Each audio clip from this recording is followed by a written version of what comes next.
मुसलमान सजदे में है और उसके ऊपर एक ईसाई बाइबल लेके खड़ा है उसकी पीठ पर, और उस ईसाई के कंधे पर यहूदी खड़ा है।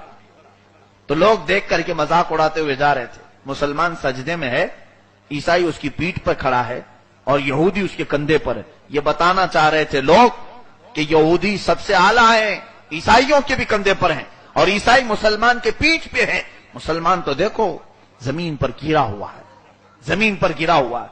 ये म्यूजियम में एक मूर्ति बना करके रखे, एक रिब्बी यहूदी, वो भी देखा और खटक गया और कहा मैं म्यूजियम वाले से बात करना चाहता हूं। कहा ये मूर्ति बदलो बदलो इसको। कहा ये तो तुम्हारी शान में बनाई गई यहूदियों की। कहा बदलो, इसलिए कि इसका दूसरा मैसेज ये है, अगर ये मुसलमान उठ गया, अगर ये मुसलमान उठ गया तो ईसाई भी खतरे में है और यहूदी भी खतरे में है।